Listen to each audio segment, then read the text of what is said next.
Hey guys, Mitko here from DNModels, and today we're reviewing StuG III Ausf from Dragon. This is partially retooled kit of the old StuGs from Dragon that we have seen. This one features interior and two types of tracks. The interior includes fighting compartment flow with newly tooled and correct details, also an accurate gun mount and ammo storage bins. There is a complete 7.5 cm StuG 37L24 main gun. There are also Photo-etch air intake grills, one-piece fighting compartment superstructure, Photo-etch exhaust deflector and smoke discharger pack, and trap for antenna made from mix of a plastic injection and Photo-etch parts. Very interesting is that there are 5 camo schemes, 2 of them are dark gray and the other ones are dunkelgelb. The yellow vehicles are 3 types: single tone, 2-tone and 3-tone, which is quite unusual for StuG III Ausf. The box is crowded, there are plenty of sprues and most of them actually are from other StuGs, carefully combined in order to give us the Ausf version. The bonus is that we have 2 types of tracks, Photo-etch and decals.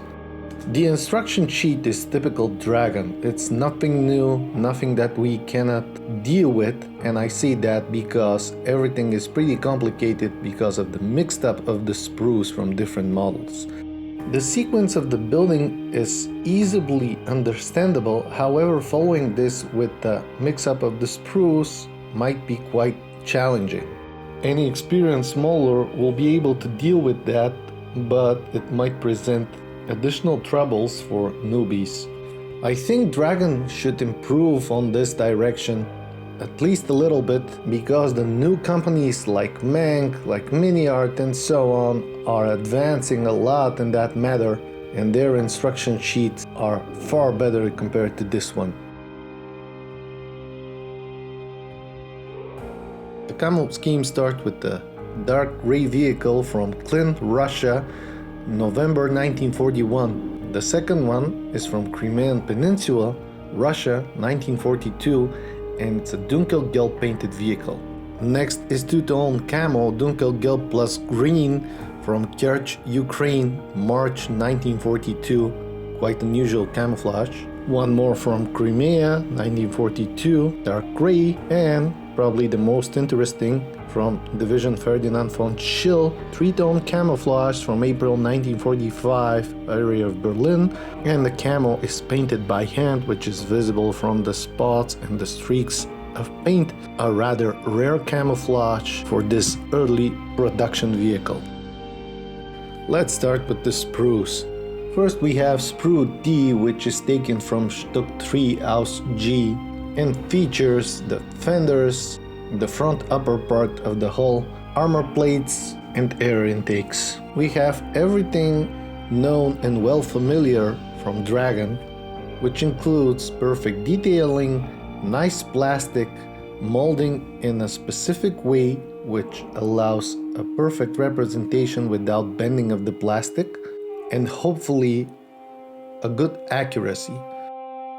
Next we have a sprue with some parts of the interior, some parts of the flooring of the vehicle, some lines, and as you will see later on, some of the parts which are repetitive in that kit. This is a Sprue C, and it's taken from another StuG, this time Ausf E. The detail is superb, and actually, even if the sprues are taken from different vehicles including Panzers and so on, the quality is equal and honestly unmatched. Next we have Sprue E, which is taken from StuG III Ausf G. That includes the interior mechanisms of the gun, the radio and its components, which is quite intriguing actually, as well as the seats, the wheel for adjustment, and so on.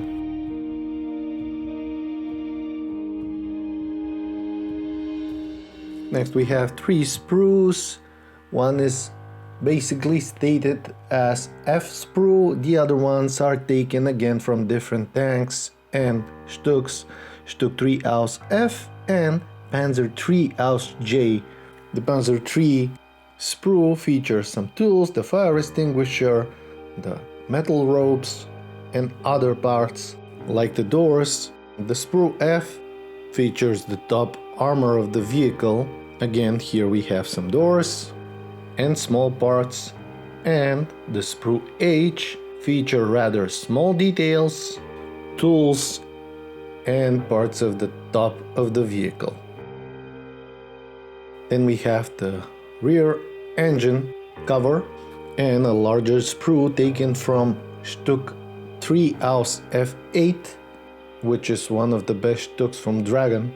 That includes another set of radios, repetitive parts as tools, doors, covers for the gunner, front armor plate, and minor details. You can easily get confused which one to use. That's why you gotta be very careful while building this vehicle. This is very common with Dragon kits. Next is Sprue V taken from Panzer III. Again, here we have repetitive parts, small ones, hatch doors, armor plates, and so on. It seems to me that the quality of this particular sprue is a bit lower, but nothing major, something like 5 to 10% in quality, and this is only me. Next are the wheels, the sprockets, minor parts which are spread into sprues, actually more than that, but combined into two larger sprues. Here we have probably the best depiction of the wheels found on a Panzer III tank anywhere. In the idlers there are incorporated photo-etch parts. As you can see, the suspension parts are there, and it's not overcomplicated but rather interesting suspension. Then we have a sprue again from Panzer III.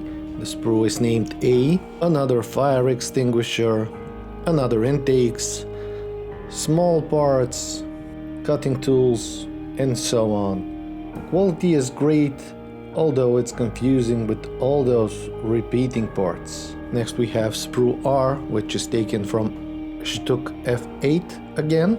To it we have attached the turret of the vehicle, and this is packed alongside two other sprues. Sprue G taken from StuG G with more tools, the jack, and minor parts inside of it. And Sprue W, which is taken from F8 StuG, another set of fenders, another rear engine deck, and covers for it. I assume those three are packed in one envelope for a specific reason, but I cannot be sure before I start the assembly. That's why I put it back in the envelope, so to guarantee less confusion once the build starts. The turret is very nicely detailed with all the weldings seen, as well as the other parts, which are detailed down to the last small detail. Fenders again are textured nicely and are quite comparable with the first ones I show you on the other sprue, as well as the engine deck.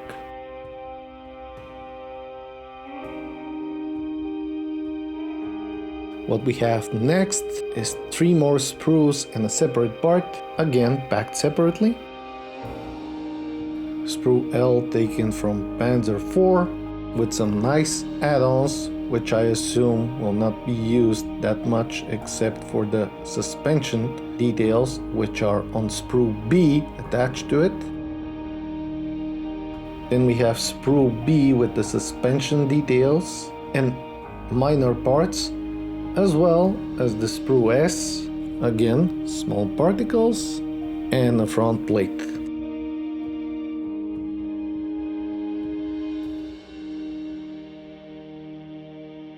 What we have next is the bottom of the vehicle, 2 types of tracks, transparent parts, decals, and photo-etch. The transparent parts are not exactly visible or important on an armor model, but they are there. The bottom part is state-of-the-art, is depicted from the bottom, from the sides, from everywhere, and if you follow the instructions you'll see that some parts are to be removed and that is because this bottom is used in many other vehicles presented by Dragon. The inside shows how the suspension is about to be attached.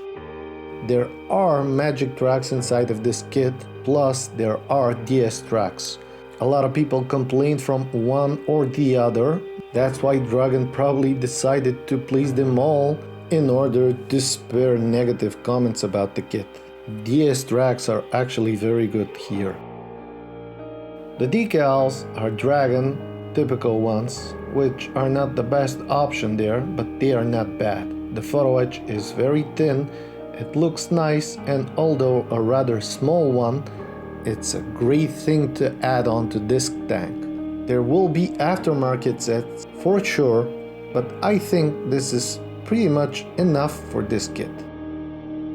So that was that with the Ausf E StuG III from Dragon, kit number 6688. Very nice coloring options on this one, and a promise from Dragon for an Ausf C and Ausf D versions. Not overcomplicated, including interior, 2 types of tracks, and pretty much everything that you can expect from a smart kit, with eventually missing the cardboard that holds the Photo-etch, magic tracks, and eventually metal tow ropes, but overall pretty nice investment. I do enjoy this kit very much. I hope you liked the unboxing. Subscribe if you did, comment down below, and see you in the next one.